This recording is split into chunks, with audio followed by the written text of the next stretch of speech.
Next on AMC, Doris Day and Gordon MacRae sing, dance, and fall in love in the old-fashioned musical By the Light of the Silvery Moon. Next on AMC. Do you remember the first time you caught yourself humming a Rodgers and Hammerstein tune?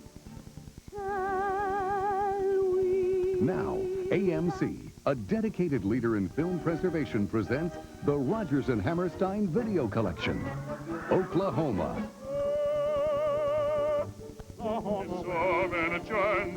South Pacific. Getting to know you. The King and I. Know all about. Call today and bring home the world's most unforgettable musicals for only $49.95. You'll receive this 3-video collection of Academy Award-winning musical masterpieces. Everything's going my way. And net proceeds benefit the Film Foundation in its ongoing effort to preserve our film heritage. Let the music live on forever. I'm in love, and the girl that Call I today love, and order your she's Rodgers and the Hammerstein Film Preservation Collection. A twisted web of love, You're never gonna want anybody else as long as you live. lies, Probably making a big mistake. I know. and power. I want to live in a big world and compete with big people and make big money. Paul Newman, Joanne Woodward, I don't want that guy in our apartment anymore. from The Terrace. Tonight, only on AMC.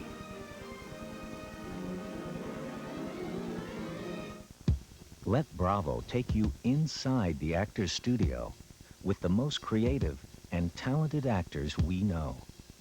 You'll be surprised by what they'll say and what you'll hear.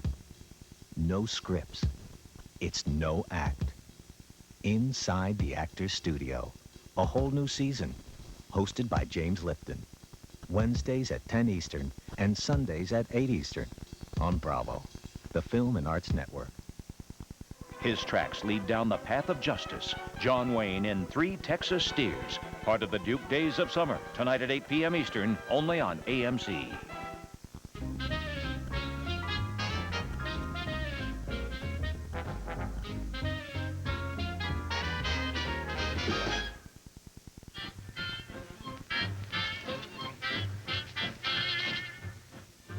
If you want to visit a place where the past and the present live in harmony, where time seems to stand still for all the right reasons, travel 21 miles off the Southern California coast to Santa Catalina Island, to the tiny harbor town of Avalon.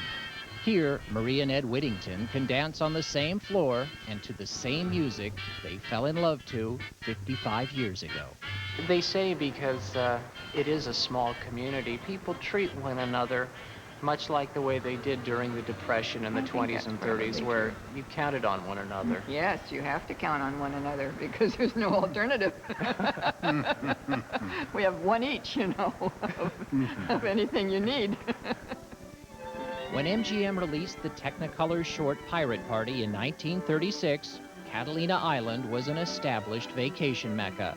Also a center for big band entertainment, like Buddy Rodgers and his California Cavaliers, and a getaway for Hollywood's elite. After all, they'd been making movies here since 1911, the same year young Johnny Wendell moved to Avalon.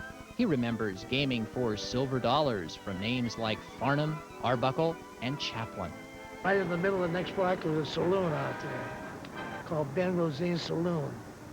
And us kids used to draw a great big circle in front of, on the street in the dirt, put marbles in it, and wait for these movie actors to come out of the Ben Rosine's Saloon and throw money into the ring, which they did. In 1919, chewing gum magnate William Wrigley bought Catalina Island, mainly so his Chicago Cubs would have the best spring training site in America. Mr. Wrigley built himself a home atop a hill, and across Avalon Bay, he erected the Casino Entertainment Complex. Inside, one of the world's largest ballrooms, and below it, the Avalon Theater, the first movie house ever built to accommodate talking pictures. Its designer, John Beckman, had finished work on Grauman's Chinese Theater the year before. But this was 1928, and silent films weren't extinct yet.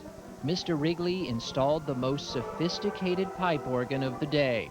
Bob Salisbury, who began playing it at age 15, still amazes at the sound and the sound effects. If on the screen you need a marching band, you have a bass drum, a cymbal, and your snare drum. And you have a piccolo and a glockenspiel.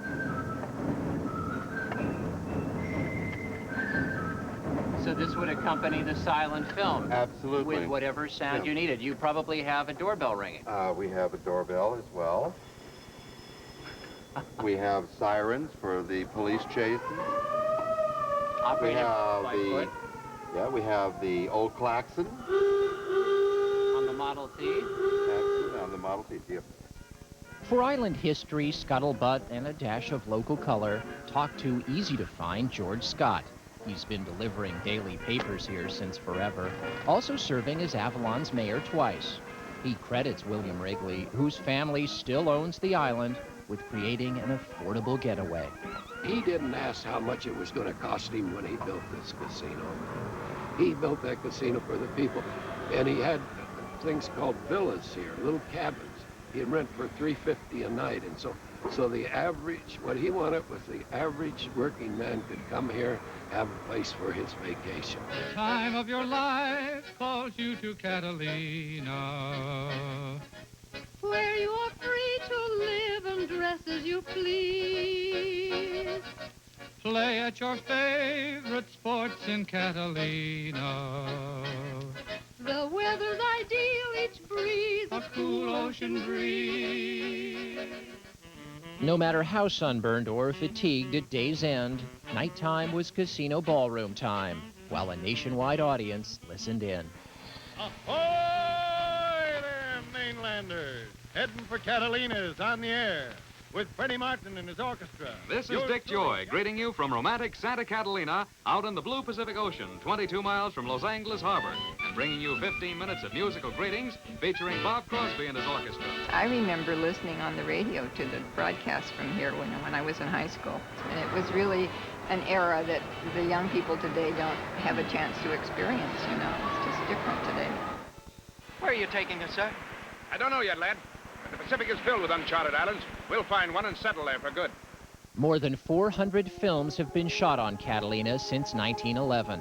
The island's unspoiled shoreline doubled nicely for the South Pacific in Mutiny on the Bounty. Other classics filmed here include the original Ben-Hur, Captains Courageous, and Call of the Wild. Film folk enjoyed working here so much they returned on their own time, either tucked away at the St. Catherine Hotel overlooking Descanso Bay or anchored in a cove. Landing a marlin must have ranked with landing a picture deal. These proud faces don't lie. The great Al Jolson was so inspired by the life here, he wrote a song that became a standard. I found my love in Avalon, beside the bay. Whenever I hear the song Avalon, I get goosebumps, no matter where I am. I've been in various parts of the world and heard it. And it's almost like the national anthem that you have over in America, and it gives you the same wonderful feeling. And anybody who's ever lived in Catalina Island certainly reacts to that song.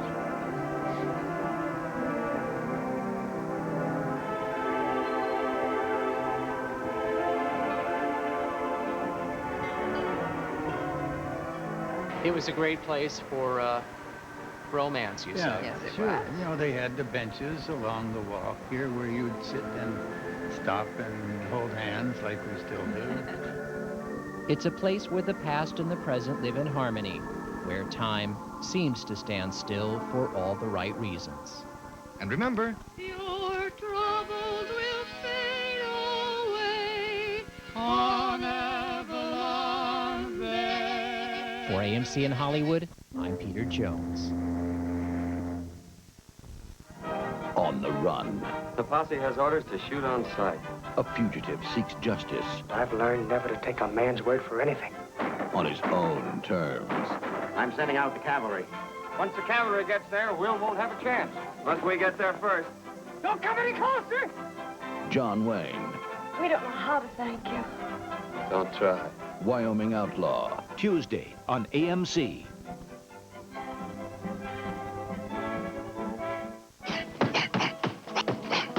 James Earl Jones. I ain't nothing to you but a black, ugly fist here. You're quite devoted to him, aren't you? Jane Alexander. Yes, I love him, Mr. Cameron. His toughest opponent wasn't found inside the ring.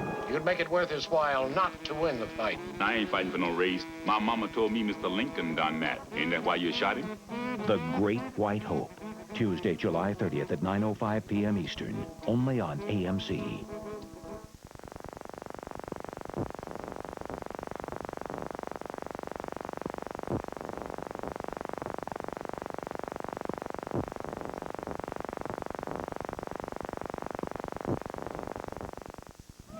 That voice. She took the world by song and forever became America's favorite sweetheart. Now AMC, a dedicated leader in film preservation, presents the newly released Deanna Durbin video collection. Give me a little kiss. First Love, Mad About Music, and Lady on a Train. Call today and bring home these newly released musical classics for only $59.95. These Deanna Durbin favorites have never before been available on video.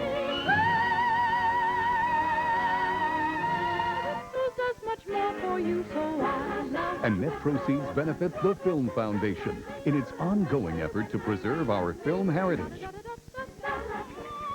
Call now and order this one-of-a-kind home video set, the newly released Deanna Durbin Video Collection.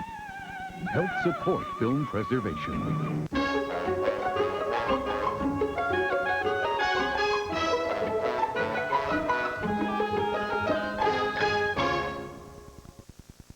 We've got a Monday Doris Day double feature, but I'm not going to talk about Doris, not right away. I'm going to talk about a movie star that was durable, that never had a temper tantrum, never held out on a contract. Her name was Henrietta. She made her screen debut in 1924, only 10 years old at the time. And over the next 50 years, she appeared with all the Warner Brothers greats, including Doris Day, Gordon MacRae. She, in fact, had more than 150 movies to her credit. Henrietta was a 1914 Ford. She was bought by the studio from a Los Angeles butcher. And while Doris Day and Gordon MacRae are the real stars of our next feature, I hope you will be sure to watch out for Henrietta, one of the unsung heroines of Hollywood. Audiences in 1953, incidentally, did not need to be introduced to any of the characters in this movie because, you see, this movie was a sequel to the very successful 1951 film On Moonlight Bay. Doris Day, Gordon MacRae, Rosemary DeCamp, Leon Ames, Mary Wicks all repeated their roles from the earlier film for this one. And it is just great fun. Here they are in By the Light of the Silvery Moon.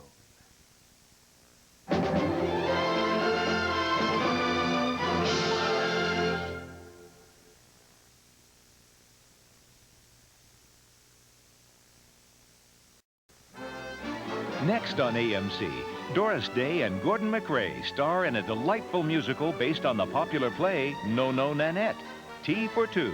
Next on AMC. That voice. She took the world by song and forever became America's favorite sweetheart. Now AMC, a dedicated leader in film preservation, presents the newly released Deanna Durbin video collection. Give me a little kiss. First Love, Mad About Music, and Lady on a Train. Call today and bring home these newly released musical classics for only $59.95. These Deanna Durbin favorites have never before been available on video.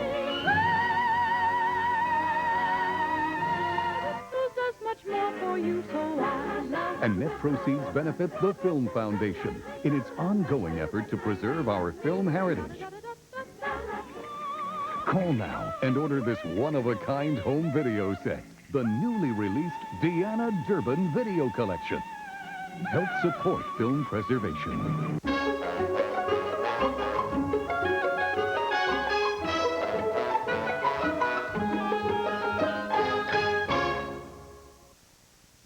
It's the Doris Day double feature. And there was something that happened on the set of the one we're going to see right now, T for Two, every day. In fact, it happened on any picture that character actor S.Z. Zakal appeared in just before lunchtime. His wife entered the soundstage. She was carrying a huge wicker basket. She would lay out the white linen tablecloth. She would very carefully and very artistically, really, place the polished silver service, pour out vintage wine a few minutes early so it could breathe properly. And then when lunch was called and the other cast members rushed over to the commissary for hamburger, she and her husband would enjoy a gourmet lunch. Zakal, whose nickname around the studio and eventually everywhere was Cuddles, was really loved by everyone on the lot. Everyone except members of the makeup department, with whom he had a running argument. Every morning he reported to makeup, and every morning they had the same battle. Didn't mind having the makeup applied to his face, but he was afraid that if grease paint were applied to his ears, he would become hard of hearing. That was, you know, one of those old superstitions, and it didn't matter. No amount of pleading, no argument, no logic would convince him otherwise. Jack Warner gave up. He finally issued a decree to the makeup department. S.Z. Zakal does not get makeup on his ears. You know what might be interesting here? Take a look. I don't want to ruin the movie for you, but just take a look. See if you think the ears needed makeup. Take a look. T for Two, Doris Day and Gordon MacRae. While Mr. MacRae has a rather serious image, Doris Day thought he was the funniest man she had ever met. His very quick comments would break her up so completely they often had to wait for her to compose herself before resuming work. Billy DeWolf also kept the atmosphere on the set light and we're told became a lifelong friend of Doris Day. He christened her with the made-up name Clara Bixby, which some of her friends apparently use to this day. So here's Clara Bixby, Gordon MacRae, and Billy DeWolf, S.Z. Zakal, T for Two.